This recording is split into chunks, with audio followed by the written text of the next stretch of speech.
Bagaimana jadinya jika sebuah keluarga kecil yang tampak normal ternyata menyimpan rahasia terlarang yang bisa mengguncang satu negara? Diincar oleh intelijen pemerintah hingga sindikat mafia paling kejam membuat keluarga tanpa senjata ini menjadi buronan nomor satu yang paling ditakuti. Apakah mereka benar-benar rakyat biasa atau justru ada sosok lain yang bersembunyi di balik rahasia darah mereka? Seperti apa keseruannya? Inilah alur ceritanya.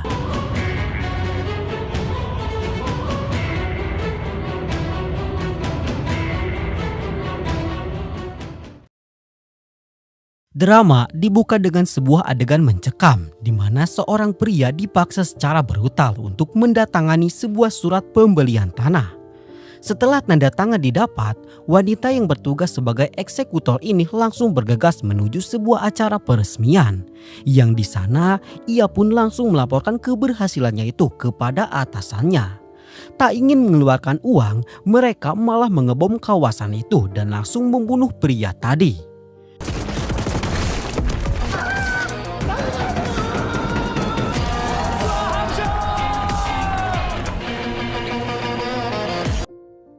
Cerita kemudian akan berfokus ke sebuah keluarga miskin yang sedang diambang kehancuran, di mana sang kepala keluarga yang bernama Sujong harus melihat penderitaan yang istrinya rasakan.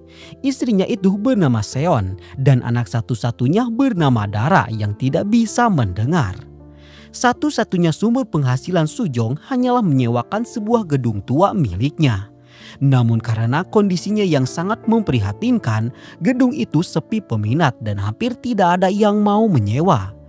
Karena hutang yang semakin melilit, Sujong pun terpaksa meminta bantuan kepada sahabat lamanya yang bernama Hwalsung. Dan ia berharap kalau Hwalsung bisa membujuk istrinya yang bernama Yigyong untuk mau meminjamkan uang dari ibu mertuanya yang kaya raya. Karena merasa tak enak hati, Hwalsung pun menyanggupi untuk mencoba berbicara dengan ibu mertuanya itu. Namun di tengah harapan itu, Sujong justru mendapatkan kabar yang lebih buruk lagi. Yang mana kini hutangnya telah dialih tangankan ke sebuah perusahaan kejam bernama Real Capital Group. Mereka mendesak Sujong untuk melunasi hutang sebesar 1 miliar won hanya dalam waktu 1 minggu saja. Dan jika gagal, gedung tua yang menjadi satu-satunya napas terakhir penghasilan keluarga Sujong akan langsung mereka sita. Di kantor Real Capital Group, ia berhadapan langsung dengan Jonah, wanita kejam yang di awal film tadi sudah membunuh orang lain demi kekuasaannya. Di sana juga ada asistennya yang bernama Jang. Saat sedang beradu argumen, mata Sujong tak sengaja menangkap bercak darah yang masih menempel di tangan Jang. Sontak hal itu pun membuat nyalinya menciut. Untuk menutupi rasa takutnya itu, Sujong pun menggeretak dan mengancam akan melaporkan mereka kepada adik iparnya yang merupakan seorang polisi. Mendengar geretakan itu, Jonah dan asisten Jang justru hanya tertawa kecil. Mereka kemudian melihat sebuah rekaman video panas yang memperlihatkan seseorang sedang berhubungan badan. Dan sepertinya Real Capital Group sudah mempunyai alat tekan yang sangat kuat yang memastikan kalau Sujong tidak akan berkutik sedikit pun meski ia memiliki kerabat yang seorang polisi.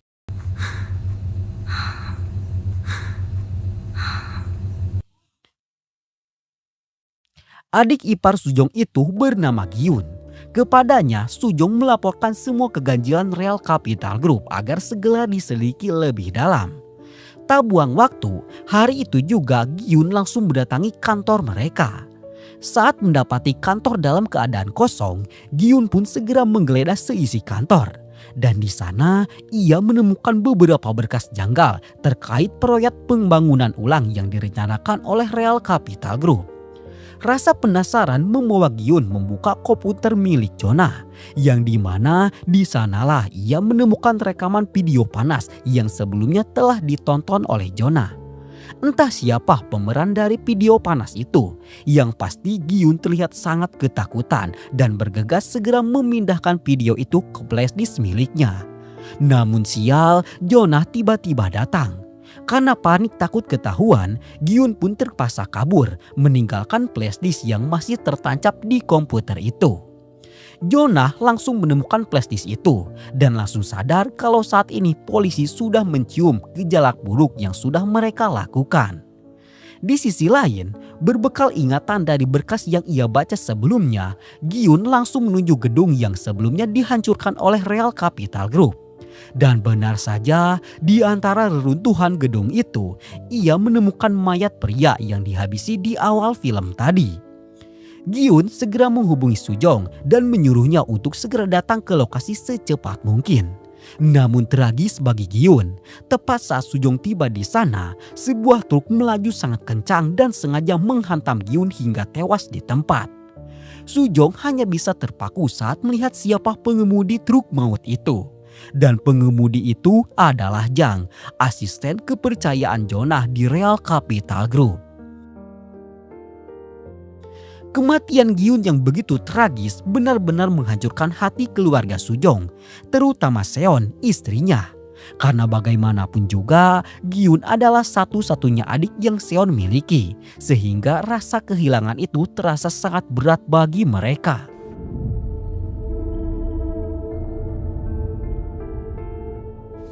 리얼 캐피탈 아시는 데인가요? Setelah proses pemakaman selesai, sekembalinya Sujong ke gedung miliknya, Sujong malah disambut dengan pemandangan yang mengerikan, di mana ia melihat sahabatnya sendiri, yakni Hwalsung sedang menyandra istrinya sendiri, yaitu Yigyeong.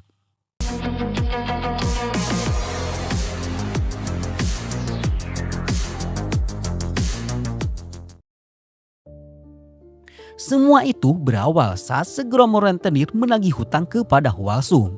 Mereka bahkan nyaris menghancurkan acara ulang tahun milik mertuanya. Untung saja Hwalsung bisa meredam situasi itu dengan janji akan melunasi semua hutangnya dalam waktu 3 hari. Dan di saat itulah Hwalsung mulai gelap mata. Ia sadar satu-satunya jalan keluar hanyalah uang milik mertuanya. Namun karena sifat ibu mertuanya yang galak dan pelit, mustahil baginya untuk meminjam uang secara baik-baik.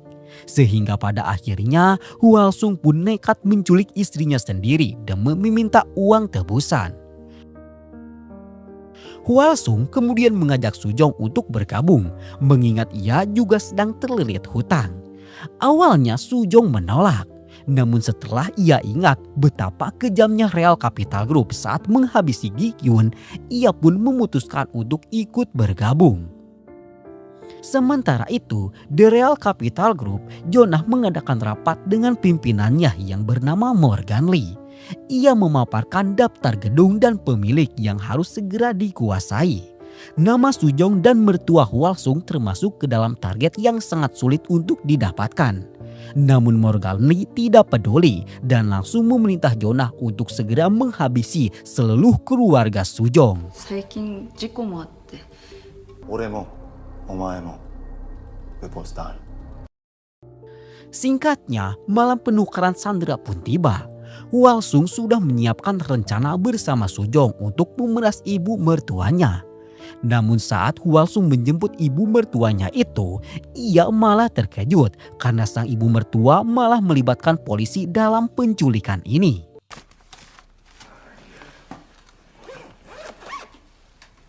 오케이. 네, 알겠습니다. Di waktu yang sama, Sujong sedang memasukkan Yigyeong ke dalam bagasi mobilnya. Namun naas, aksinya itu malah dilihat oleh penyewa gedungnya yang bernama Dongki. Untung saja Dongki tidak curiga sama sekali dan bahkan ikut membantu Sujong. Namun tanpa Sujong sadari, kala itu Seon sudah diam-diam mengikutinya dari belakang. Puncaknya, Sujong pun kini telah tiba di lokasi penukaran. Hwalsung langsung turun membawa koper yang berisi uang sambil memberikan kode bahwa kini polisi ada di sana. Namun saat itu Sujong tidak mengerti isyarat yang Hwalsung berikan. Hwalsung yang panik akhirnya memilih melawan hingga terjadilah percekcokan. Dan dalam kekacauan itu Sujong tak sengaja mendorong Hwalsung hingga terjatuh dari gedung.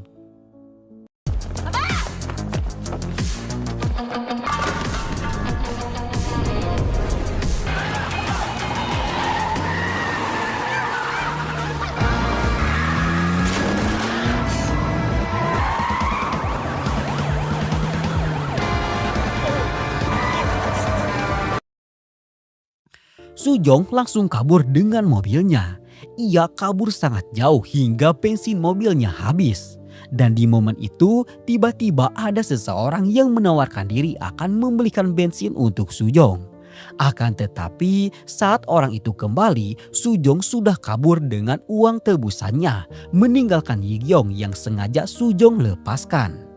Di waktu yang sama, Seon yang dari tadi memperhatikan kejadian kini telah menyadari apa yang sudah suaminya lakukan itu.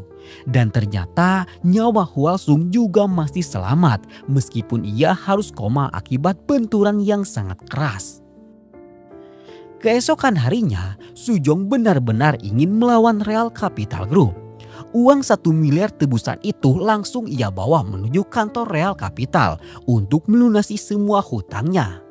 Kini Real Capital Group tak mempunyai cara lain untuk menekan Sujong, sehingga dengan terpaksa mereka pun mengembalikan sertifikat gedung yang sebelumnya telah dijadikan jaminan. 10시 이후에 오세요. Kala itu, Morgan Lee atau atasan Jonah sudah mengetahui pelunasan hutang yang Sujong lakukan. Sehingga ia pun menyuruh Jonah untuk segera bertindak agar kredibilitas mereka sebagai mafia internasional tidak tercoreng di hadapan para petinggi mafia yang lainnya. Hanya karena kegagalan mereka dalam menekan Sujong yang notabene-nya seorang bapak-bapak biasa. Di sisi lain, Yigyong sudah sadar. Hubungan Yigyong dengan Seon sudah seperti kakak beradik. Sehingga kini dalam kondisi terpuruk pun Yigyong selalu mengandalkan Seon ketimbang ibunya. Seon yang sudah melihat semua faktanya semalam kemudian mendesak Sujong untuk berkata jujur. Dan untuk pertama kalinya Sujong pun menceritakan kasus penculikan ini kepada istrinya. Seon sebenarnya tak tega karena bagaimanapun juga Yigyong adalah sahabat satu-satunya yang sangat dekat dengannya. Namun karena tak ingin suaminya dipenjara, ia pun akan membantu Sujong dalam menutupi kejahatannya itu. Bahkan kini Seon sedang membantu Sujong menyembunyikan sisa uang tebusan di sebuah toilet yang ada di gedung miliknya dan menutup toilet itu untuk sementara agar tidak ada orang yang memasukinya. Saat malam menjelang, Seon terbangun setelah mendapatkan telepon.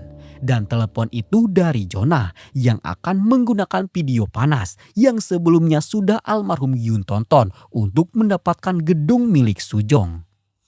Dan ternyata isi dari video itu adegan perselingkuhan yang dilakukan oleh Hwasung dan juga Seon. Sebuah pengkhianatan yang sangat memilukan.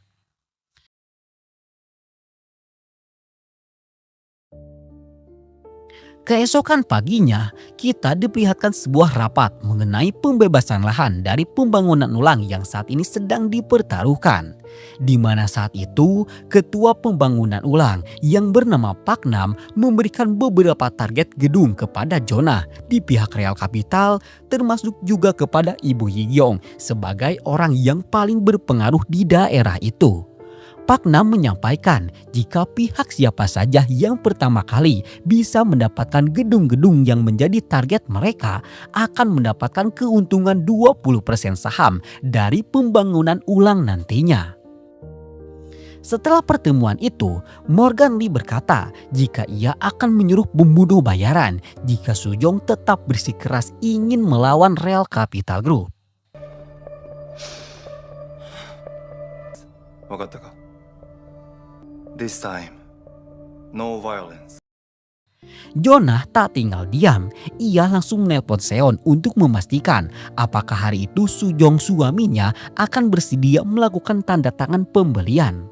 Seon yang sebelumnya sudah diancam kini meyakinkan Jonah jika suaminya pasti akan menjual gedung itu kepada pihak Real Capital. Namun Seon ingin agar Jonah menghapus video yang sebelumnya sudah dikirim kepadanya. Ternyata Sujong tak seperti apa yang Seon pikirkan. Kala itu Sujong berpikir keras mengingat cara bagaimana dirinya bisa mendapatkan keuntungan lebih agar kehidupan anak dan istrinya yang sangat ia perjuangkan selama ini bisa mendapatkan kehidupan layak. sehingga ia pun menolak tawaran dari pihak Jonah dan akan mencari pembeli lainnya yang mungkin bisa memberikan harga lebih. Jonah yang merasa perlawanan Sujong sudah keterlaluan lantas mengirimkan video perselingkuhan yang dilakukan oleh istri dan sahabatnya itu kepada Sujong. 이거 뭐야 이거? 재밌는 거. Sujong kemudian menonton video itu. Video yang ia lihat hanya baru sampai memperlihatkan Hwalsung saja. Karena saat itu Dongki, penyewa gedungnya, menyuruh Sujong untuk segera membetulkan toilet gedung. Mengingat kini sudah banyak komplain dari pengunjung kafe miliknya yang protes akan ditutupnya toilet di sana. Menolaknya Sujong dalam membuat kesepakatan kini juga sudah didengar oleh Morgan Lee yang sangat marah kepada Jonah. Ia bahkan menghina Jonah sebagai orang yang tidak pantas bekerja untuk mafia sekelas Real Capital Group. Jonah yang tak terima disebut demikian tak tinggal diam dan dengan liciknya ia pun menghabisi Morgan Lee saat itu juga.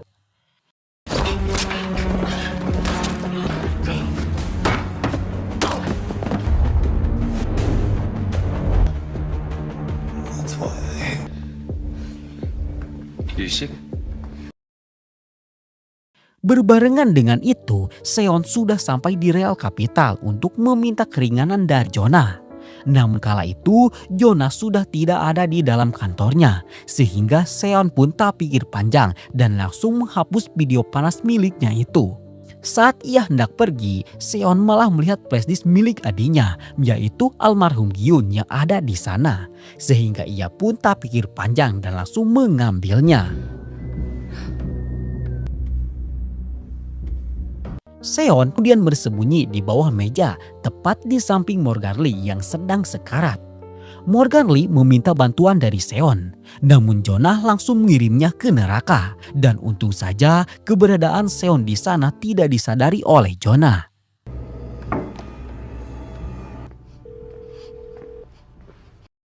Sementara itu, Sujong yang baru setengah menonton video itu sedang berpikir keras mengingat siapa wanita yang sudah tidur dengan Hwalsung. Dan ia bertanya-tanya mengapa wanita itu mau memberikan serambi lepitnya kepada lelaki yang sudah mempunyai istri.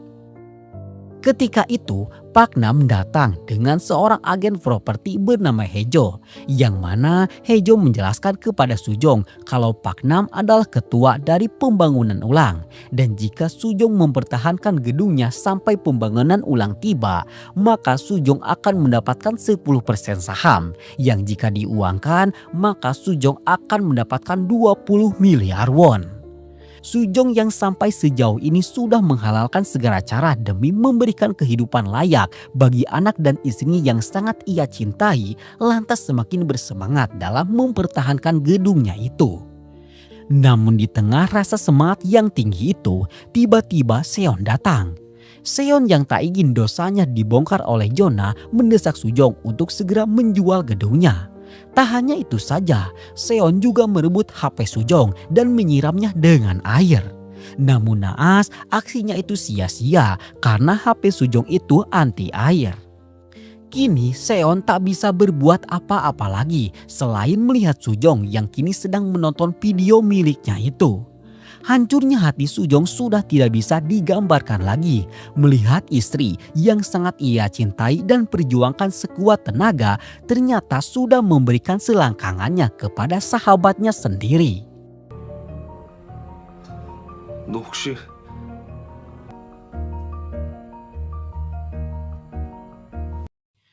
Suasana saat itu seketika pecah ketika terdengar suara orang terjatuh dari toilet tempat uang tebusan disimpan. Dan saat diperiksa ternyata ada orang yang sudah mengetahui uang-uang itu. Sujong sekuat tenaga menahan orang itu. Dan dalam kondisi gelap gulita, Seon malah tak sengaja menusuk orang tersebut hingga terkapar. Dan ternyata orang itu adalah Dongki.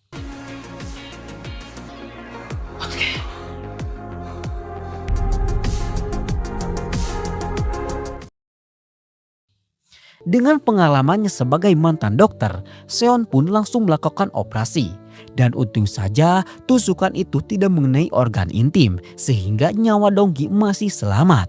Namun kini mereka sadar kalau Dongki sudah mengetahui aksi penculikan yang sudah Sujong lakukan. Untuk menangani hal itu, mereka pun sementara waktu akan mengurung Dongki di sana untuk beberapa waktu ke depan. Di sisi lain, Yigyong kini sedang mengambil HP milik Hwasung, suaminya yang sebelumnya sudah diamankan oleh polisi. Ketika itu, seorang detektif muda bernama Juran memberitahunya kalau ia memiliki kecurigaan kepada Sujong dan Hwasung. Mengingat beberapa keanehan yang sebelumnya telah detektif Juran temukan di HP milik Hwasung. Maka dari itu, detektif Juran pun juga menyuruh Yigyong untuk ikut mencari tahu akan hal itu. Di HP milik suaminya itu, Yigyong malah menerima telepon dari rentenir yang kembali menagih hutang. Yigyong yang tak ingin bertambah masalah langsung melunasi semua hutang-hutang itu. Dan si rentenir berkata jika uang yang dipinjam dari mereka telah digunakan oleh Hwasung untuk berselingkuh. Mendapatkan kabar itu, Yigyong langsung pergi ke rumah sakit. Dengar fingerprint Hwasung, kini HP suaminya itu telah terbuka. Dan benar saja di akun IG milik Hwasung, Yigyong melihat percakapan yang Hwasung lakukan dengan akun tanpa nama. Di mana di sana di percakapan itu Hwasung dan akun tanpa nama itu membahas persetubuhan mereka yang sangat memuaskan bagi Hwasung. Yigyong tak bisa menahan air matanya dan bersumpah akan mencari tahu siapa wanita yang sudah berani tidur dengan suaminya itu. Sementara itu, untuk memastikan agar Dongki bisa menjaga rahasia tentang penculikan Yigyong, Sujong dan Seon menyuruh Dongki membuat sebuah rekaman pernyataan di mana ia harus mengaku kalau Dongki sudah ikut andil dan bekerja sama dalam menculik Yigyong. Namun saat rekaman itu dibuat, Yigyong ternyata ada di luar gedung yang kedatangannya saat itu untuk curhat akan wanita yang kini sudah tidur dengan suaminya. Bagi Yigyong, Seon sudah ia anggap seperti kakak kandungnya sendiri. Sehingga semua tangisan tentang perselingkuhan suaminya itu ia tumpahkan di pundak sahabatnya sendiri. Tanpa Yigyong sadari jika wanita yang saat ini sedang ia cari itu adalah Seon sendiri. 우리 집 돈 보고 결혼한 거겠죠? 아니에요, 이경 씨. Di waktu yang sama, di bawah gedung sedang terjadi perkelahian antara Sujong dengan Dongki. Yang mana saat itu Dongki bersumpah akan membongkar semua kebusukan Sujong setelah Sujong menusuknya. Untung saja aksi Dongki itu bisa dihentikan oleh Seon yang datang di waktu yang tepat.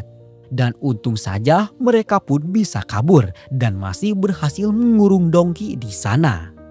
Di malam itu, Ibu Yigyong yang sangat ingin memenangkan pembelian gedung milik Sujong kini sedang melakukan aksi nekatnya, di mana ia sengaja mengisi semua toren air di sana dengan cairan bensin. Sehingga nantinya saat terjadi korsleting listrik, gedung itu akan terbakar.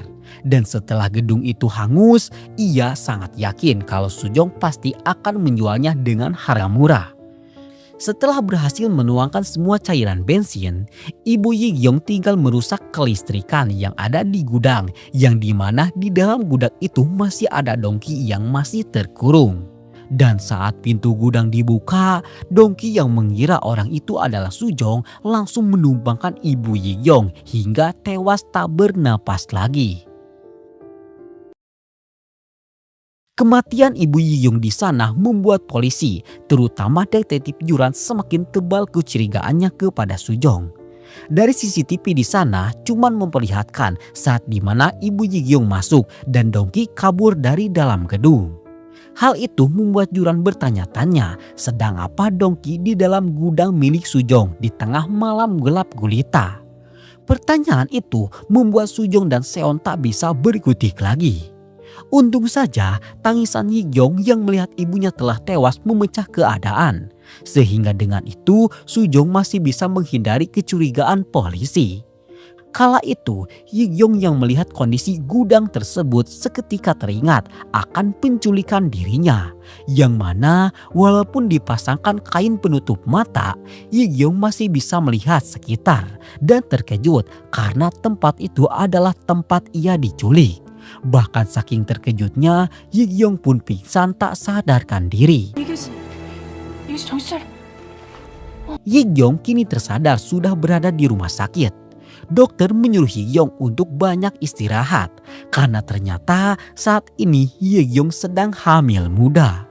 Mendengar hal itu, walaupun Yi-gyong sedang diluputi rasa sakit hati setelah kepergian ibunya, ia tetap senang karena di sana ada Seon yang selalu menghiburnya. Sementara itu, di pemakaman ibu Yi-gyong, Pak Nam dan juga Sujong sedang mendekati seorang Pak Tua. Diceritakan Pak Tua itu adalah ayah kandung Yi-gyong yang sejak Yi-gyong dilahirkan ia selalu dijauhkan oleh mantan istrinya yaitu almarhum ibu Yi-gyong. Kala itu si Pak Tua sangat muak melihat wajah Pak Nam dan langsung pergi dari sana. Pak Nam kemudian menyuruh Sujong untuk bisa membeli gedung milik si Pak Tua dan ia berjanji akan memberikan jatah saham yang akan Sujong terima 2 kali lipat. Kala itu, atasan detektif Juran sangat akrab dengan Pak Nam, sehingga menambah kecurigaan bagi Juran akan keterlibatan Real Capital Group ke dalam semua kejanggalan yang saat ini terjadi. Setelah acara pemakaman selesai, Sujong dan Seon langsung bergegas mengamankan uang tebusan yang telah mereka sembunyikan di toilet. Dalam kondisi itu, Dongki menelpon dan menyuruh mereka untuk segera menemuinya di tempat persembunyiannya. Di tempat Dongki bersembunyi itu, Dongki meminta uang sebesar 2 miliar untuk ia kabur ke luar negeri. Seon yang ingin memastikan kalau penculikan Yi-gyong tidak terbongkar, lantas menyuruh Sujong untuk memberikan saja uang yang Dongki inginkan itu. Sementara itu, Pak Nam yang kini ditugaskan untuk menggantikan Morgan Lee di Real Capital Group melemparkan sebuah botol ke muka Jonah dan menyuruh Jonah untuk segera menghabisi Sujong, mengingat posisi Sujong yang kini akan membahayakan mereka. Dan sepertinya kali ini Real Capital Group akan benar-benar dalam menghabisi Sujong. 그러면 재미없어. Di sisi lain, Yi-gyong sendiri sedang menyewa jasa si rentenir untuk menangkap Dongki, orang yang sudah menghabisi ibunya.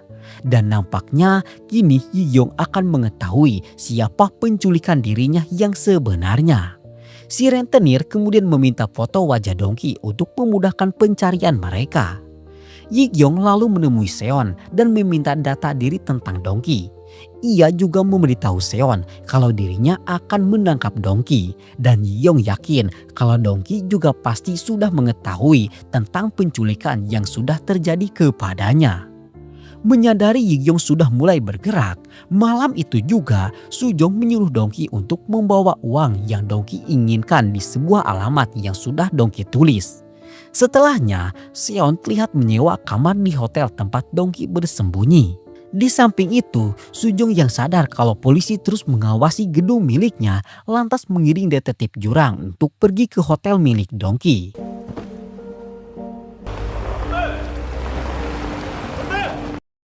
Di sana, Sujong masuk ke kamar yang sudah Seon sewa, lalu merangkak dari jendela dan masuk ke kamar Dongki. Ia kemudian menaruh semua tali dan sutikan dan barang-barang lainnya yang sudah ia gunakan saat melumpuhkan Yi-gyong ketika diculik. Dan hal itu bertujuan agar seolah-olah Dongki adalah orang yang sudah menculik Yi-gyong.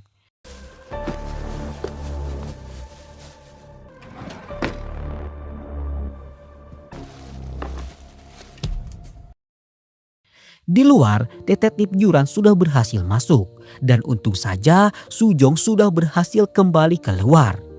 Di sana, detektif Juran menemukan beberapa bukti termasuk alamat pertemuan yang sebelumnya sudah Dongki tulis. Sehingga hal itu pun membuat para polisi kini langsung bergerak ke tempat yang dimaksud. Di waktu itulah, Seon yang sudah tahu kalau Yi-gyong sudah menyewa jasa si rentenir juga memberitahukan tentang lokasi keberadaan Dongki sekarang kepada si rentenir untuk segera menangkap Dongki.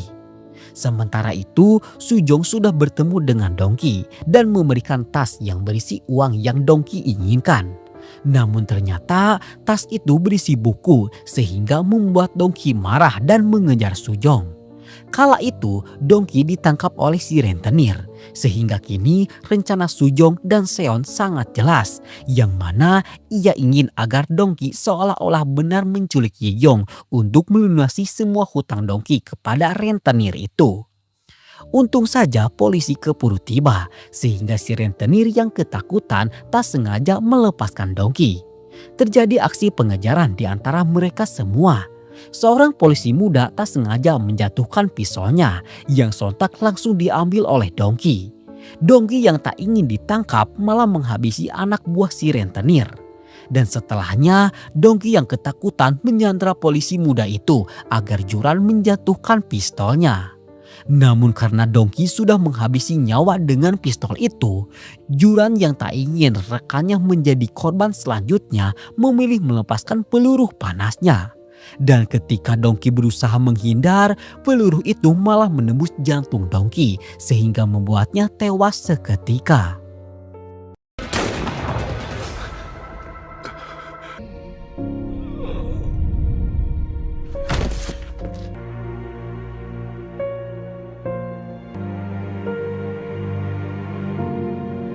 Sujong hanya bisa melihat kejadian itu dari kejauhan dan ia tak menyangka jika Dongki harus meninggal dunia karena rencana liciknya itu.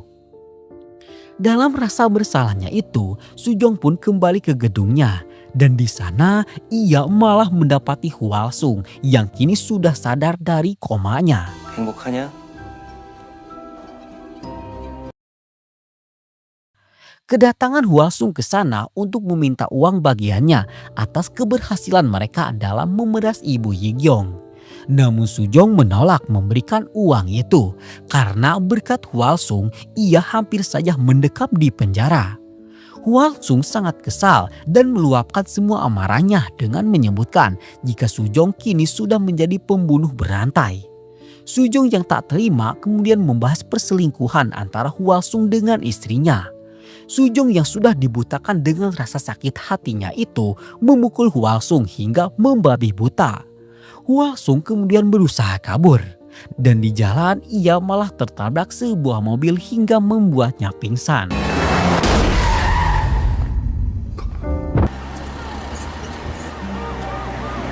Saat Sujong kembali ke gedungnya, Sujong kembali didatangi oleh Jonah dari Real Capital Group. Kedatangan Jonah ke sana untuk membawa Sujong, yang mana kala itu Pak Nam ingin menemuinya. Pak Nam menyuruh Sujong untuk membujuk Yiyong agar mau menjual gedung milik ibunya yang kini sudah tiada. Sujong yang kini bukan Sujong yang dulu lagi, walaupun di bawah tekanan tukang pukul Pak Nam yang ada di sana, Sujong tak ingin menjadi babu sehingga ia pun meminta saham lebih tinggi lagi jika ia berhasil membeli gedung milik ibu Yiyong. Mendengar hal itu, Pak Nam sangat kesal. Dan setelah Yuyong pergi, ia pun menyuruh Jonah untuk benar-benar menghabisi Sujong. 들었습니다. 처리하겠습니다. Singkat cerita, malam pun tiba. Malam itu Sujong mendatangi acara Fripat yang hanya dihadiri oleh para calon pemegang saham. Di acara itu, Hwalsung juga hadir sebagai perwakilan dari ibu Yiyong. Namun kala itu Hwalsung malah mendekati Seon dengan berkata jika dirinya berencana akan menceraikan Yiyong dan sudah mengambil alih semua harta milik mertuanya yang nantinya hartanya itu akan ia gunakan untuk hidup bahagia bersama Seon. Seon yang kini sudah tidak bisa lagi menyembunyikan perselingkuhan mereka dari Sujong lantas membantah semua ajakan itu. Namun Hwalsung berkata jika Seon tak akan bisa hidup dengan Sujong karena Sujong adalah orang yang sudah menghabisi Gyun, adik Seon. 우리가 힘을 합쳐야 돼. 김균.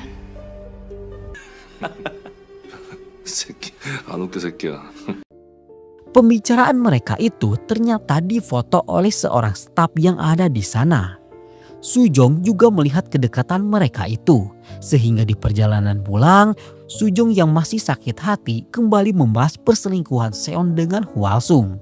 Di momen itu, Seon yang tadi mendengar kalau Sujong sudah menghabisi adiknya lantas memberikan perlawanan, sehingga Sujong yang marah pun memutuskan untuk turun dari mobil itu. Malam itu juga, Sujong memutuskan untuk menemui Yigyong untuk membahas pembelian gedung milik ibu Yigyong. Namun Yigyong malah memperlihatkan foto kedekatan antara Seon dengan suaminya yang tadi diambil oleh seorang staf. Kala itu, Sujong sudah tak ingin menyembunyikan rahasia apapun lagi dari Yigyong, sehingga ia pun mengaku jika dirinya dan Hwalsung adalah orang yang sudah menculik Yigyong. Sujong juga menambahkan jika di dalam rencananya dengan Hwalsung itu, Seon tak sengaja ikut terlibat, sehingga Sujong yang tadinya ingin menyerahkan diri memutuskan untuk menutupinya hingga akhir. Mendengar hal itu, Yigyong pun merasa tak enak hati karena ternyata sahabatnya sendiri yaitu Seon sudah membantu dalam penculikan ini. Yigyong lalu menanyakan sesuatu yang masih janggal di pikirannya, yakni tentang hubungan antara Hwalsung dengan Seon. Dan di momen itulah Sujong memberitahu Yigyong jika Hwalsung dan juga Seon sudah saling berhubungan badan. Bak disambar petir, tubuh Yigyong gemetar mendengar dua fakta itu. Sujong yang menyadari hal itu memohon agar Yigyong memaafkan Seon, mengingat seperti apapun Sujong sakit hati berkat perselingkuhan Seon, Seon tetap ibu dari anaknya dan tak ingin Dara kehilangan ibunya. Sementara itu, anak Sujong yaitu Dara sedang mencari keberadaan ayahnya di gedung. Di momen itu, ia menerima email jika dirinya telah diterima kuliah di Amerika. Dara yang sangat senang lantas menghidupkan laptop milik ayahnya untuk mencetak dokumen penerimaan itu. Namun di sana ia malah melihat CCTV yang di dalam CCTV itu Sujong dan Hwalsung sedang membahas tentang penculikan Yigyong hingga perselingkuhan yang dilakukan oleh ibunya. Walaupun Dara tidak bisa mendengar, ia bisa membaca gerak bibir, sehingga ia pun hanya bisa terdiam saat mengetahui fakta kalau ibunya sudah berhubungan badan dengan Hwalsung. Sementara itu, Sujong sedang melepaskan semua beban yang saat ini ia pikul dengan meminum alkohol di sebuah supermarket. Kala itu, Hejo atau orang yang akan membantu Sujong dalam pembelian semua gedung datang dan mengajaknya untuk minum bersama. Di waktu yang sama, Hwalsung kini sudah pulang ke rumah Yigyong. Namun, Yigyong yang kini sudah mengetahui semuanya lantas meluapkan kekecewaannya itu dan langsung mengusir Hwalsung untuk tidak menunjukkan lagi wajahnya di hadapan Yigyong. 뭔 소리 하는 거야?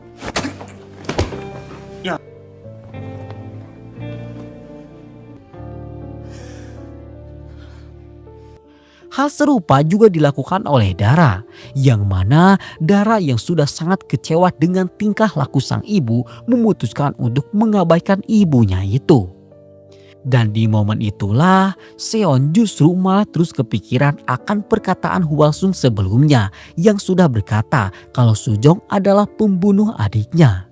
Karena curiga, Seon pun kemudian membuka flashdisk milik adiknya yang ia temukan di kantor Real Capital Group.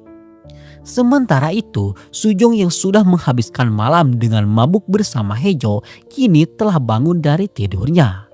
Ia menemukan Hejo yang sudah tak bernapas lagi. Kala itu, rumah Hejo terkunci dari dalam sehingga tak ada lagi orang yang bisa membunuh Hejo selain dirinya. Dan Sujong sangat terkejut apakah benar jika ia sudah menghabisi Hejo dalam kondisi mabuk.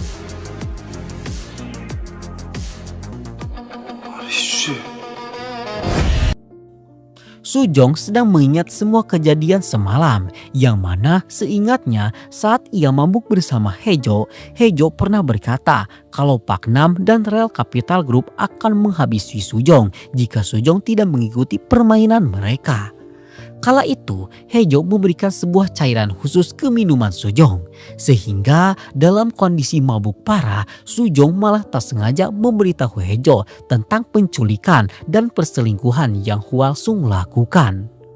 Percakapan Sujong itu ternyata telah direkam oleh Hejo. Yang mana dengan rekaman itu, Hejo langsung kirimkan kepada Hwalsung sebagai alat tekan agar Hejo bisa memeras Hwalsung. Keesokan harinya, Su langsung memberikan rekaman itu kepada Seon dan berkata jika Sujong dan Hejo sedang berencana untuk menyingkirkan mereka berdua. Maka dari itu, Hwalsung pun mengajak Seon untuk melaporkan Sujong ke polisi.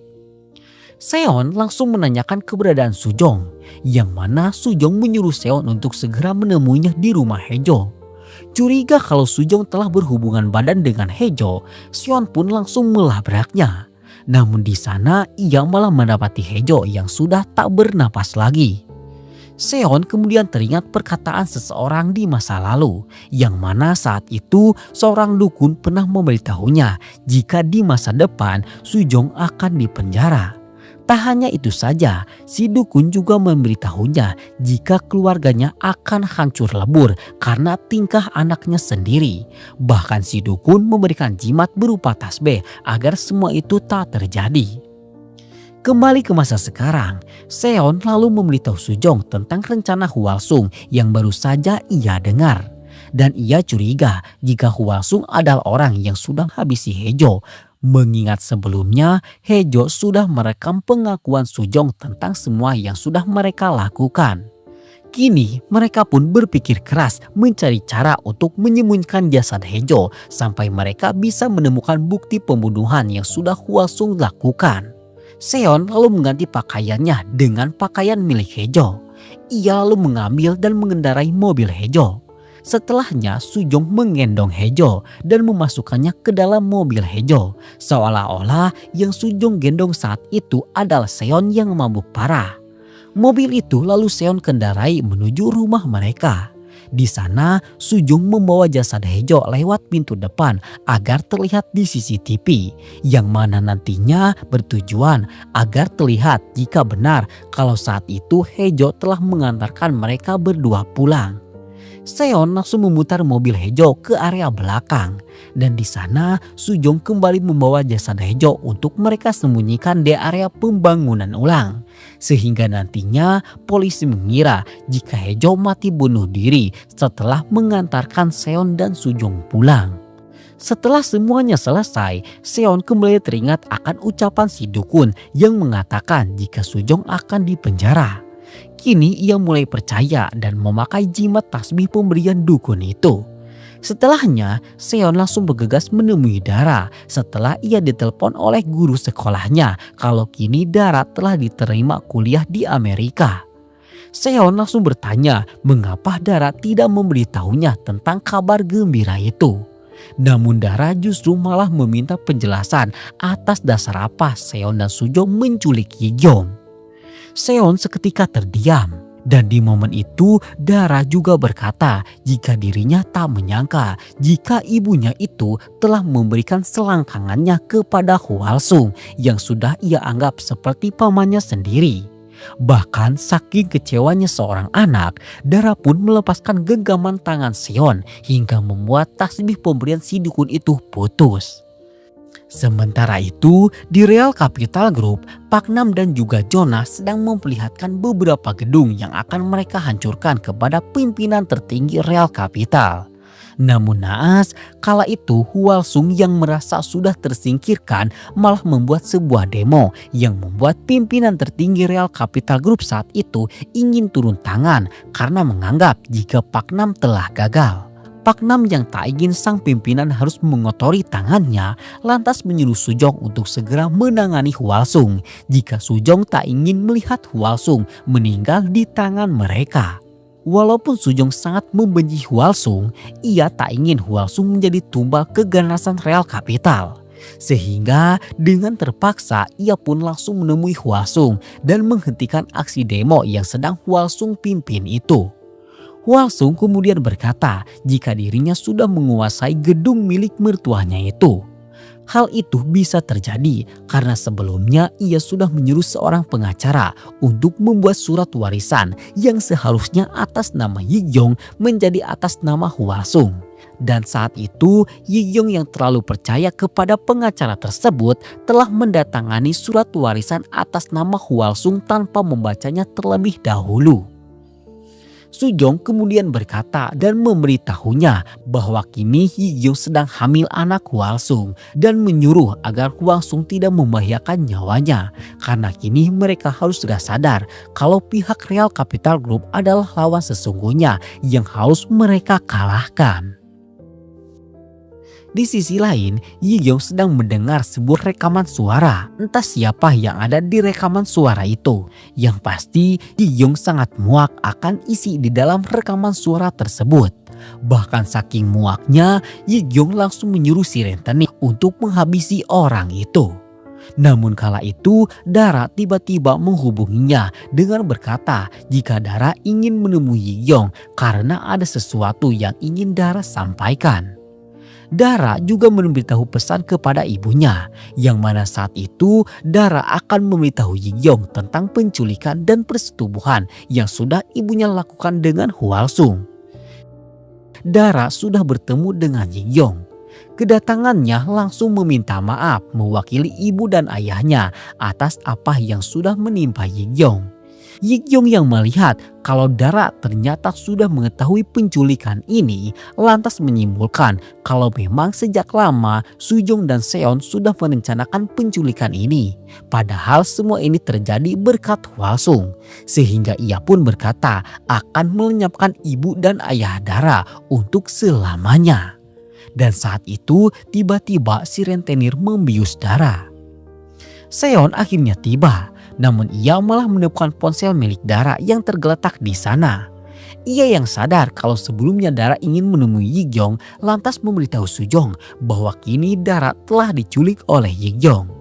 Dan ternyata Yigyong membawa Dara ke gedung milik Sujong. Tempat yang sama di mana Yigyong merasakan penderitaan saat Sujong menculiknya.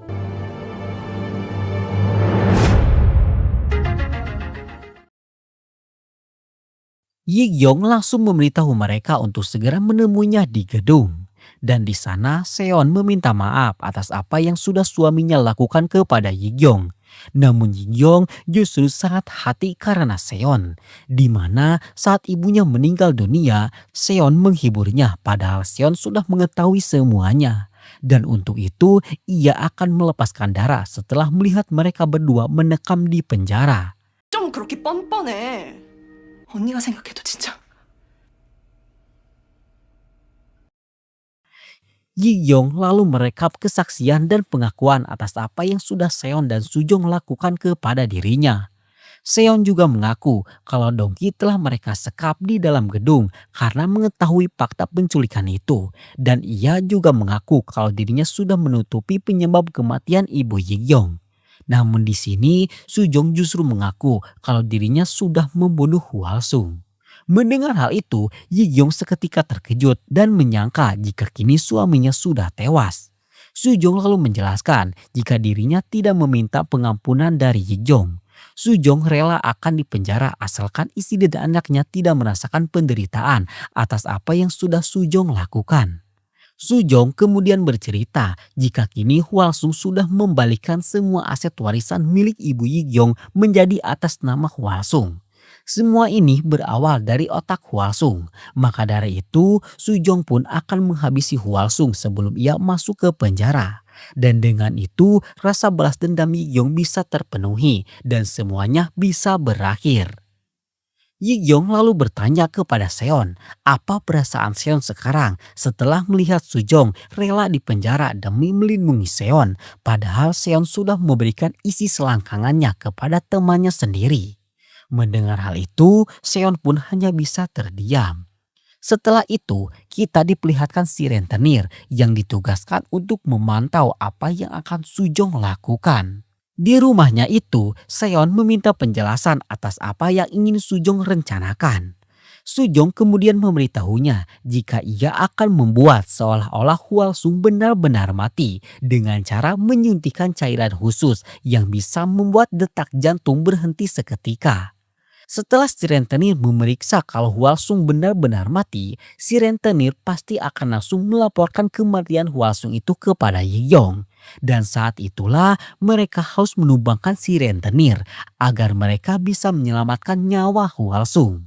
Dengan cara seperti itu, mereka bisa mendapatkan darah di tangan Yiyong. Dan setelah darah bisa mereka dapatkan, Sujong berjanji akan menggunakan uang yang tersisa untuk kabur ke luar negeri.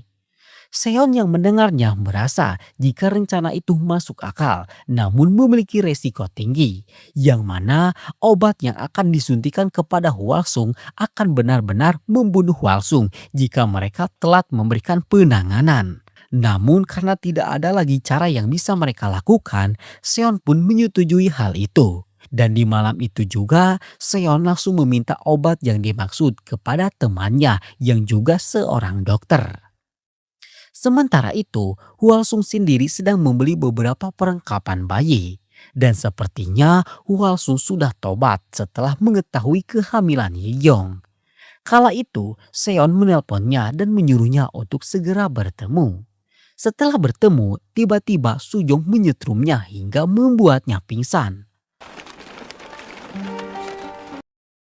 Hwasung lalu diikat dan dibawa ke sebuah gedung kosong. Sebelum melakukan aksinya, Sujong ingin mengetahui keterlibatan Hwasung soal kematian Hejo. Dan dengan cara itu, kini Sujong pun tahu kalau orang yang sudah menghabisi Hejo adalah Pak Nam. Bahkan Hwasung berkata jika ia mempunyai bukti karena saat Pak Nam menghabisi Hejo, saat itu ia sedang menelpon Hejo. Setelah mendapatkan kejelasan soal kematian Hejo, Sujong pun langsung memberitahu Hwasung jika ia akan masuk ke penjara setelah membunuh Hwasung. Mendengar hal itu, Hwasung juga sadar jika itu adalah satu-satunya cara agar semua kekacauan ini berakhir. Sehingga ia pun menyuruh Seon untuk mengambil sesuatu di sakunya. Benda itu adalah sebuah dot bayi dan Hwasung ingin agar wasiat itu mereka sampaikan kepada Yiyong sebagai bentuk penyesalannya. Setelahnya, racun yang sudah mereka dapatkan lalu mereka suntikan kepada Hwasung yang membuat semua nadi termasuk detak jantungnya berhenti sejenak.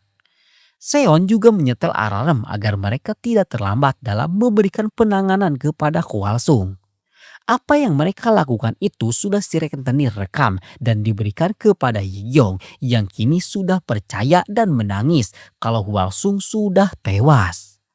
Setelahnya, Sujong meminta bantuan si rentenir untuk mengangkat Hwasung karena dirinya ingin agar seolah-olah Hwasung mati karena jatuh dari gedung. Di momen itulah Sujong menyetrum si rentenir.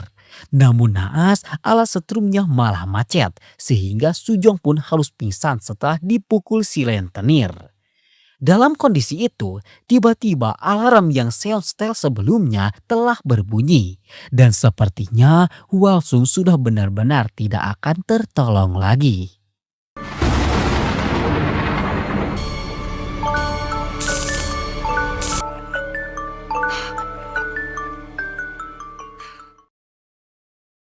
Di momen yang sangat krusial itu, teman Seon yang sebelumnya memberikan obat tiba-tiba datang dan langsung menumbangkan si rentenir dengan alat setrumnya. Tanpa buang waktu, mereka segera memberikan pertolongan kepada Hwasung.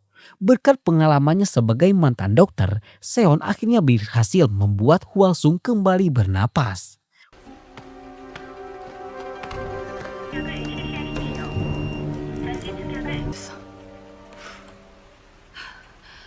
Hwasung kemudian diinfus dan setelah itu Sujong mengambil cap stempel jari Hwasung untuk mengembalikan semua aset milik ibu Yiyong yang sebelumnya sudah direbut oleh Hwasung. Sementara itu si rentenir diborgol agar tidak bisa bergerak ataupun menghubungi Yiyong. Di sisi lain, Sujong dan Seon langsung bergerak untuk menjemput Dara yang masih disandra oleh Yiyong. Namun di saat yang sama, Yiyong justru menghubungi detektif Juran dan meminta polisi untuk segera datang menangkap pelaku penculikan dirinya. Situasi semakin kacau ketika si rentenir sudah sadar dari pingsannya. Dengan kemampuannya, ia bisa menumbangkan teman Seon sehingga ia pun langsung melepaskan borgolnya. Bersamaan dengan itu, Sujong mencoba untuk menggoyahkan pendirian Yiyong dengan mengatakan bahwa sebelum mati, Hwasung sempat meminta maaf dan berharap anak mereka tidak tumbuh seperti dirinya. Mendengar hal itu, Yi Yong langsung hancur dan menangis histeris. Namun semuanya berubah saat si rentenir mengungkapkan fakta bahwa semua itu hanyalah kebohongan yang sudah diatur oleh Sujong. Sadar kalau kebohongannya telah terbongkar, Sujong pun langsung kabur. Yi Yong yang dipenuhi rasa amarah lantas segera memerintahkan anak buahnya untuk segera menangkap keluarga Sujong. Tanpa mereka sadari, bensin yang sebelumnya sudah dituangkan kini telah menyembari seluruh bagian gedung dan hanya tinggal menunggu percikan kecil untuk mengubah semuanya menjadi lautan api. Di waktu yang bersamaan, dalam kondisi terdesak, Sujong meminta bantuan kepada Real Capital Group untuk menyelamatkannya. Kala itu, Jonas sedang membersihkan TKP rumah Hejo. Mendapatkan pesan bantuan itu, Jonah pun tak tinggal diam dan langsung mengajak asisten Jang untuk menyelamatkan keluarga Sujong. Sujong kini sudah babak belur dan untung saja karena rumah Hejo sangat dekat, Jonah pun datang di waktu yang tepat.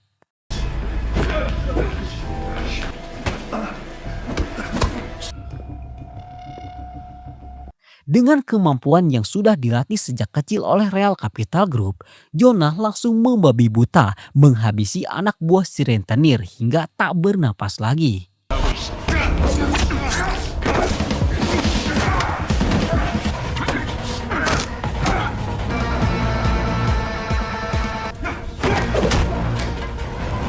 Di waktu yang sama, Hwasung sudah sadar dan diberitahu oleh teman Seon kalau kini Yi Gyong akan menghabisi semua keluarga Seon.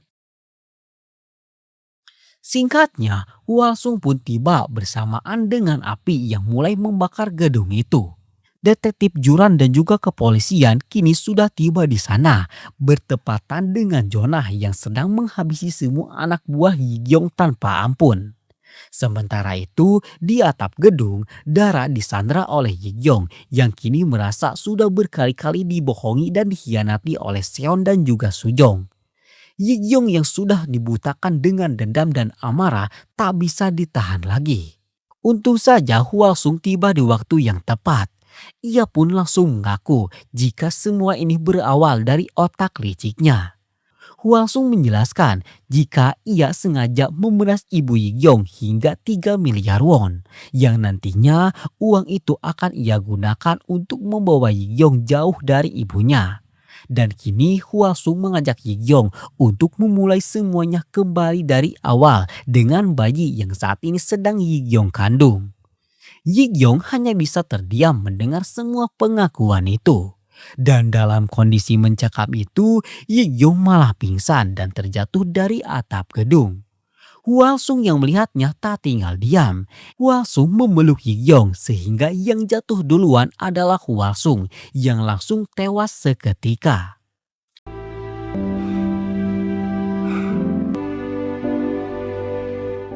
Sementara itu, detektif Juran sudah masuk ke dalam gedung. Ia melihat betapa ngerinya kemampuan Jonah dalam menghabisi anak buah si rentenir yang sudah terlatih. Juran pun menodongkan senjatanya. Namun ketika itu, asisten Jang menyerang dari belakang. Untung saja Juran berhasil menumbangkannya. Bukannya melawan, kala itu Jonah justru malah terlihat ketakutan, seolah-olah ia tidak melakukan apapun. Singkatnya, kini gedung milik Sujong itu sudah sepenuhnya dibakar si jago merah. Semua orang sudah berhasil dievakuasi. Dan dari sudut jalanan, ayah kandung Yi Gyong, yakni si Patua, ternyata sudah melihat semua kengerian yang sudah terjadi di sana. Kini Yi Gyong sudah sadar di rumah sakit. Setelah mendapatkan fakta kalau Hwasung sudah tiada, ia pun menyuruh detektif Juran untuk segera menangkap keluarga Sujong. Detektif Juran lalu meminta bukti yang Yi Gyong miliki. Namun saat itu ternyata Yi Gyong sudah kehilangan HP yang di dalam HP-nya itu ada video pengakuan Seon dan juga Sujong. Karena tidak bisa menunjukkan bukti itu, detektif Juran pun menjelaskan jika mereka tidak bisa menangkap keluarga Sujong. Bahkan ia memberitahu justru kini Yi Gyong lah yang sedang dalam ancaman besar. Karena Yi Gyong sudah menculik Dara yang notabene-nya adalah anak di bawah umur. Dan ternyata HP Yijing itu telah dibawa oleh Dara. Bahkan kala itu Dara membuka isi HP Yijong dan menghapus rekaman pernyataan yang dilakukan oleh ibu dan ayahnya. Sementara itu, di tempat lain, di lokasi pembangunan ulang, seorang tukang bangunan tak sengaja menemukan jasad Hejo yang sudah dibuang oleh Sujong. Dan mungkin saja kini Sujong sudah tak bisa tertolong lagi. 아니 호미는 왜 또 여기다 놨어?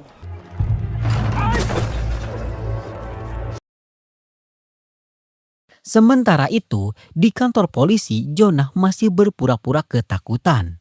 Dengan aktingnya itu, ia membantah semua tuduhan yang Juran berikan dengan mengaku jika keberadaannya di dalam gedung milik Sujong untuk membantu semua orang dari kebakaran.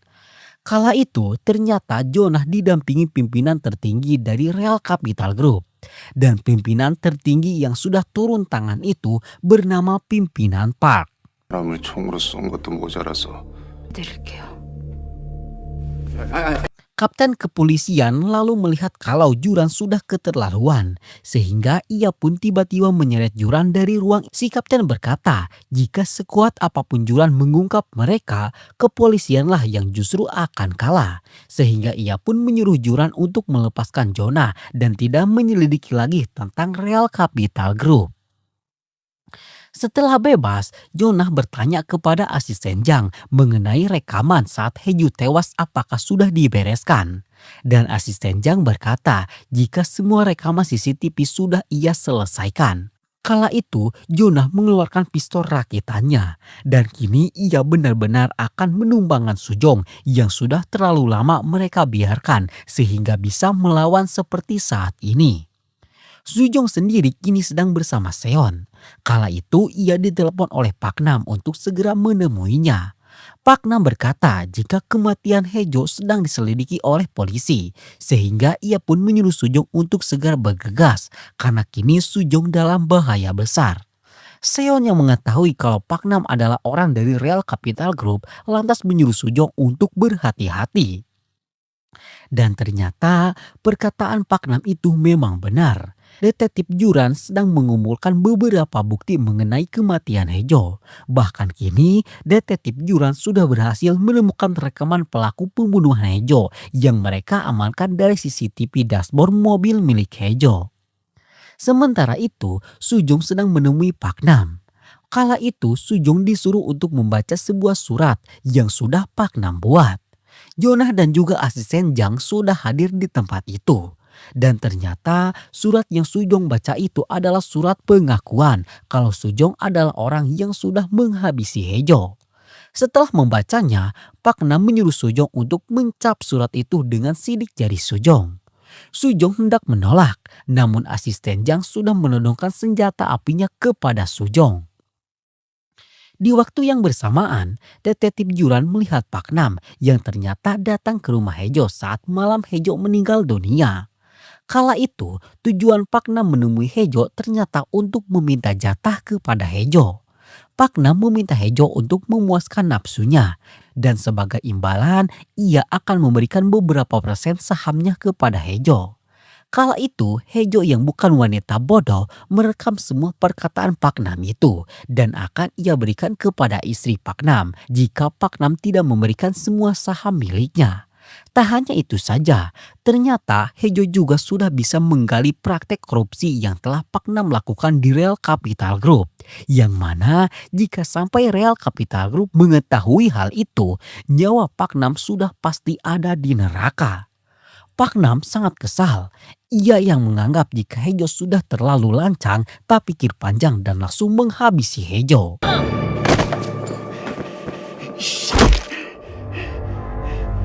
Di masa sekarang, Sujong tetap melawan dan tak ingin menanggung dosa dari apa yang sudah Pak Nam lakukan itu. Hal itu membuat Jonah yang sudah muak akan perlawanan Sujong tak pikir panjang dan langsung melepaskan timah panasnya.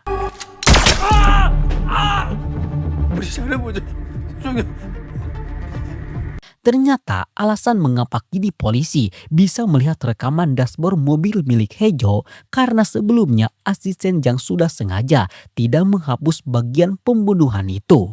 Hal itu adalah perintah langsung dari pimpinan Real Capital Group yang sudah menganggap jika Pak Nam sama gagalnya dengan Morgan Lee dalam mengurus semua gedung yang ada di daerah itu. Saat ini Jonah berkata kepada Sujong jika kini Sujonglah yang berkuasa. Mengingat keberhasilan Sujong yang sebelumnya sudah berhasil membeli beberapa gedung yang ada di sana. Kini Jonah meminta putusan dari Sojong mengenai Pak Nam. Apakah dibiarkan hidup atau dihabisi?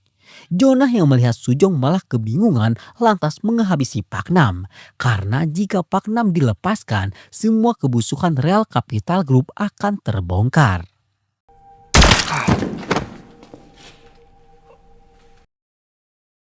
Di waktu yang sama, Seon yang tadi mendengar kalau Pak Nam sedang mengancam suaminya lantas sadar kalau kini suaminya sedang melawan Real Capital Group. Sehingga ia pun tak pikir panjang dan membuka flashdisk milik Yun, adiknya yang ia temukan di kantor Real Capital Group. Siapa tahu di dalam flashdisk itu Seon bisa menemukan beberapa bukti untuk mereka gunakan dalam melawan Real Capital Group. Dan benar saja, di dalam flashdisk itu ia melihat banyak sekali data-data penting yang masing-masing berisi tentang pembunuhan dan penyuapan yang sudah Real Capital Group lakukan. Ia juga menemukan rekaman panas tentang Seon dan Hwasung. Saat membukanya, tiba-tiba Dara membuka pintu. Melihat ekspresi ibunya, Dara meminta agar orang tuanya itu tidak terlibat lagi ke dalam masalah baru yang akan merusak keluarganya. Di sisi lain, Jonah sedang menyeting agar kematian Pak Nam itu terlihat seolah-olah Pak Nam melakukan bundir. Sujong yang kini melihat secara langsung bagaimana Real Capital Group dalam menghabisi nyawa seseorang, kemudian bertanya siapa lagi target Real Capital Group selanjutnya. Jonah pun berkata jika target mereka kini cuma satu, yaitu gedung milik Ibu Yigyong yang kini statusnya sudah resmi diwariskan kepada Yigyong. Sujong lalu bertanya apa yang akan mereka lakukan jika Yigyong menolak. Jonah pun menjawab jika jawabannya sudah Sujong lihat saat Jonah menghabisi Pak Nam. Dan sepertinya kini nyawa Yigyong dalam ancaman mafia haus darah itu. Sementara itu, kini Yigyong sedang dirawat oleh si Patua mengingat Yigyong sudah tidak mempunyai siapa-siapa lagi. Kala itu si Patua sama sekali tidak memberitahu Yigyong jika ia adalah ayah kandungnya. Namun walau demikian, Yigyong terlihat menuruti semua perkataan si Patua itu. Di waktu yang sama, Sujong sedang datang ke rumah sakit sambil menelpon Seon. Sujong memberitahu Seon jika kini Real Capital Group akan membunuh Yigyong dan ia berencana akan membawa Yigyong termasuk Seon dan juga Dara untuk kabur keluar kota sampai kondisi benar-benar aman.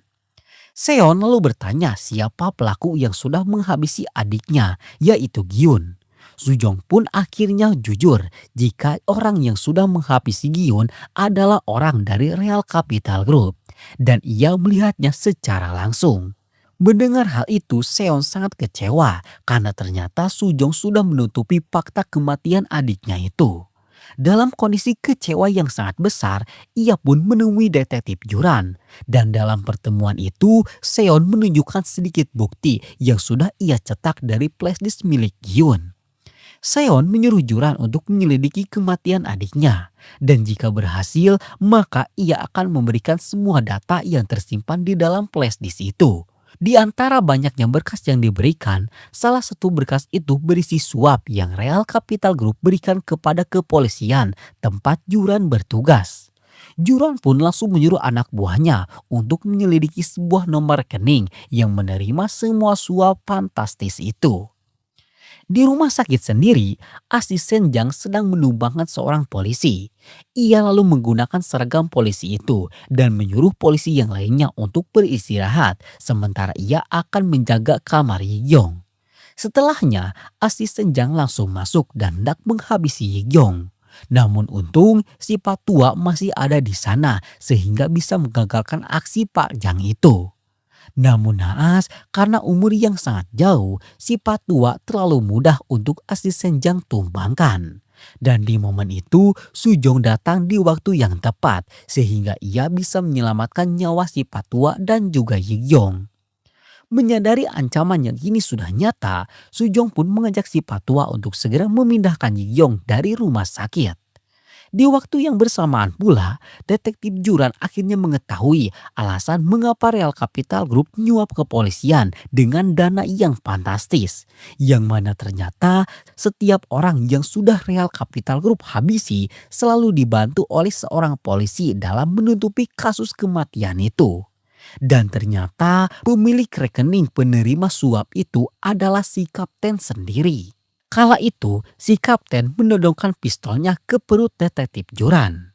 Dan karena di dalam kantor tak ada orang lagi, sepertinya detektif Juran akan menemui nasib buruknya.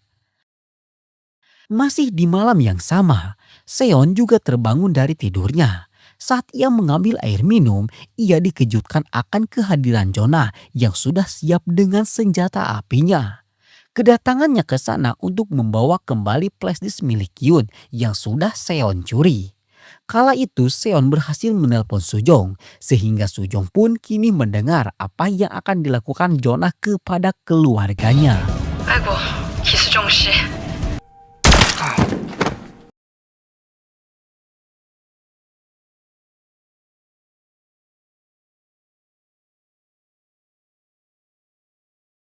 Si Patua yang sadar kalau Sujong sedang ditekan lantas menyuruhnya untuk turun sementara ia akan mengamankan Yigyeong.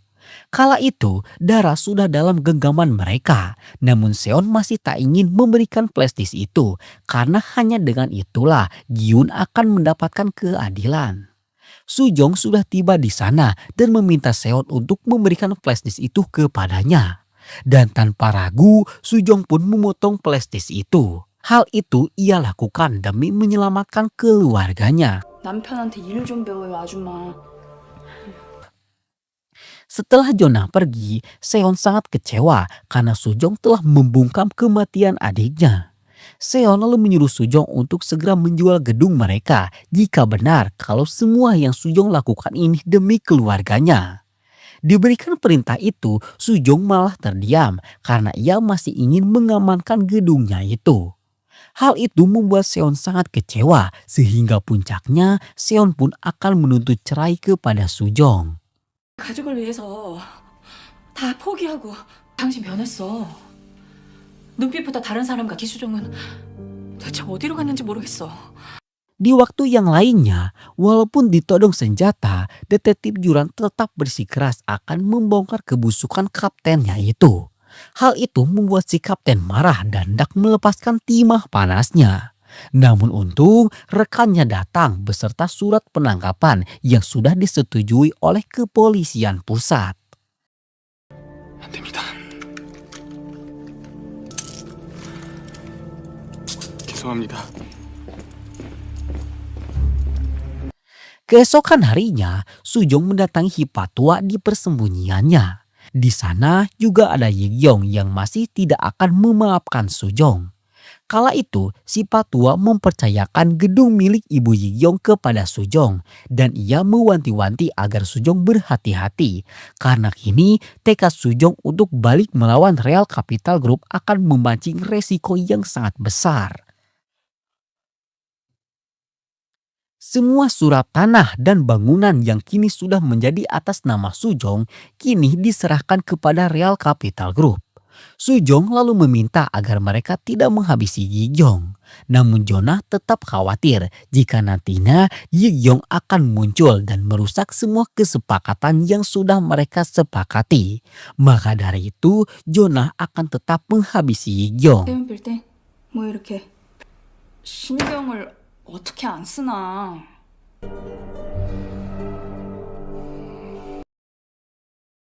Mengetahui jika Jonah tetap bersikeras, Sujong pun akhirnya memulai perlawanannya.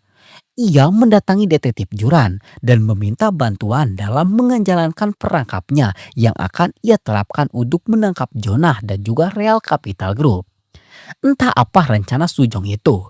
Yang pasti setelahnya kita diperlihatkan detektif Juran yang langsung mengeluarkan beberapa senjata api yang mereka butuhkan dalam melawan Real Capital Group. Detektif Juran kemudian mengamankan Dara ke kediaman si Patua. Dan setelahnya rencana perlawanan pun telah resmi dimulai.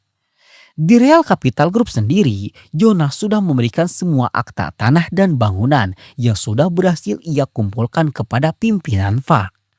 Kala itu, Sujong datang dengan membawa sebuah kue. Di dalam kue itu tersimpan sebuah penyadap suara sehingga detektif Juran bisa mengetahui apa yang Jonah katakan. Kala itu, Sujong meminta bantuan Jonah untuk menghabisi istrinya. Sujong bercerita jika kini Seon ingin bercerai dan jika itu terjadi maka kepemilikan gedungnya akan terbagi menjadi dua yang hal itu akan menghambat rencana yang kini sudah Real Capital Group tetapkan. Sujong juga mengungkit nama-nama yang sudah Jonah habisi. Hal itu bertujuan untuk mendapatkan pengakuan Jonah yang nantinya bisa detektif gunakan dalam memenjarakannya. Kala itu, Jonah sama sekali tidak curiga kepada Sujong, sehingga ia pun mengakui semua pembunuhan yang telah ia lakukan, termasuk menghabisi Morgan Lee, atasannya sendiri. Jonah lalu berkata jika ia akan menghabisi Seon sesuai keinginan Sujong. Tanpa Jonah sadari jika ia sudah memakan umpan yang saat itu Sujong tabur. Malam yang dinanti pun tiba.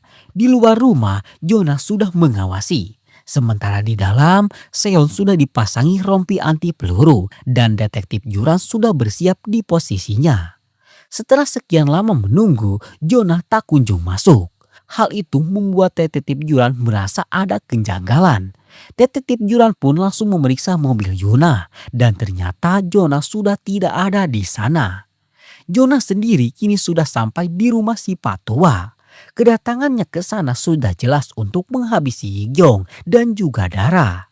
Kabar itu sudah Sujong terima sehingga ia pun langsung menelpon Dara untuk menyuruh mereka segera kabur. Si Patua sudah menyadari kedatangan Jonah itu. Ia lalu menyuruh Dara dan Yigyong untuk pergi terlebih dahulu lewat pintu belakang. Sementara si Patua langsung menyiapkan sebuah shotgun untuk melawan Jonah. Namun naas, dalam aksi saling tembak itu, si Patua harus meregang nyawa di tangan Jonah.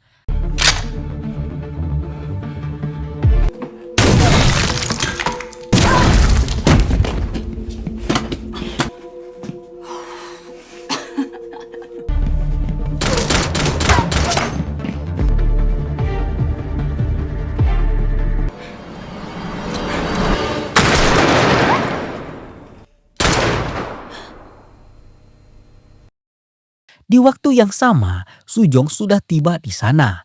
Ia langsung memeriksa keadaan dan mendapati si Patua yang sudah tak bernapas lagi. Sujong lalu mengambil shotgun itu dan mulai mencari Jonah. Dan ternyata saat itu Jonah sudah berhasil menodongkan senjatanya ke arah Yigyong.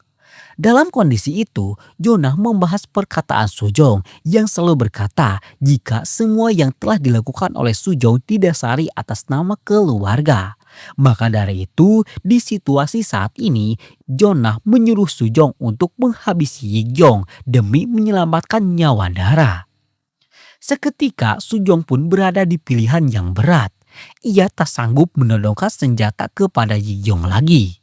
Namun jika tidak ia lakukan, Dara akan meninggal yang akan membuat semua kerja kerasnya selama ini menjadi sia-sia. Sujong memilih tetap menodongkan senjatanya itu ke arah Jonah. Dan dalam kondisi itu, asisten Jang pun muncul dan menyuruh Sujong untuk segera menghabisi Yigyong dalam hitungan ketiga. Jonah mulai menghitung dan saat itulah Sujong mulai dilema. Dan saat hitungan ketiga, asisten Jang langsung melambaskan timah panasnya dan ternyata menghabisi Jonah.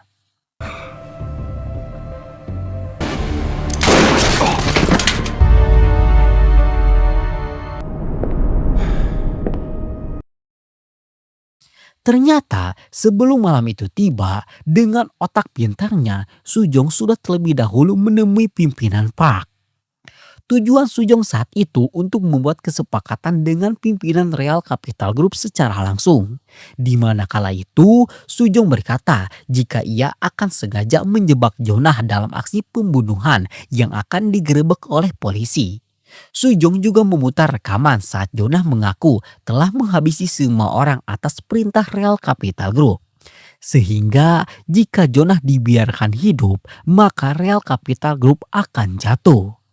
Berdasarkan hal itu, Sujong ingin agar Jonah dihabisi dan ialah yang akan menggantikan posisi Jonah di Real Capital Group. Pimpinan yang saat itu memiliki segalanya dibuat terkesima akan perlawanan dan otak pintar Sujong. Sehingga ia pun langsung menyuruh asisten Jang untuk menghabisi Jonah dan menggantikan posisi Jonah di Real Capital Group dengan Sujong. Semua orang kini berkumpul di pemakaman keluarga Yig-yong. Dan di momen itu Yig-yong mengucapkan selamat kepada Sujong karena telah mendapatkan semuanya, juga berhasil melindungi semua keluarganya. Tak seperti Yig-yong yang kini kehilangan orang-orang yang ada di dekatnya dalam waktu sekejap. Yig-yong tidak akan melakukan aksi balas dendam lagi. Namun untuk memaafkan mereka semua, terutama Seon, rasanya Yig-yong tidak akan bisa melakukannya. Sebelum pergi, Seon memberikan dot bayi yang sebelumnya sudah Hwasung wasiatkan. Dan seketika tangisan Yig-yong pun pecah. Dan untuk yang terakhir kalinya, Yig-yong menangis di pundak Seon sebelum Yig-yong tidak akan menemui Seon lagi. Singkat cerita, 1 tahun telah berlalu. Sebuah mobil sport berjalan cepat di tengah kota Seoul. Mobil itu dikendarai oleh Sujong yang kini sudah berhasil menguasai beberapa saham di proyek pembangunan ulang di bawah naungan Real Capital Group. Statusnya kini bahkan sudah menjadi seorang CEO dengan penghasilan yang sudah berkali-kali lipat. Sebagian keuntungan selalu ia berikan kepada Yig-yong yang kini sudah melahirkan seorang anak lelaki. 되잖아요. 좋은 모습으로 기억해줬으면 좋겠거든요. Sementara itu, Seon dan Dara sudah 1 tahun ini berada di Amerika untuk melanjutkan pendidikannya. Kebetulan besok hari mereka akan pulang kampung ke Korea dan Sujong berjanji akan menjemputnya di bandara. Saat di bandara, Sujong malah menerima pesan kalau sebuah perusahaan bernama Godras sedang mengakuisisi semua saham milik Real Capital Group. Sujong sangat terkejut karena Real Capital Group yang sebelumnya sudah memberikan kesuksesan kepadanya kini sedang disentuh oleh perusahaan lain. Dan saat itu tiba-tiba ia didatangi seorang pria yang mengajaknya ke suatu tempat. Setelah itu, Seon dan Dara pun tiba yang saat itu merasa kecewa karena Sujong lagi dan lagi masih berbohong dengan tidak menepati janjinya. Padahal saat itu Sujong sendiri kini sedang di bawah ancaman pistol dari kelompok Godras yang mengajak Sujong untuk berbisnis dengan mereka. Dan drama pun tamat, ditutup dengan ending yang menegaskan jika cerita tentang keluarga yang tiba-tiba bisa menguasai sebuah mafia besar ini akan berlanjut di season 2. Sekian dari kami, mohon maaf atas segala kesalahan dan kekurangannya. Sekian dan terima kasih banyak.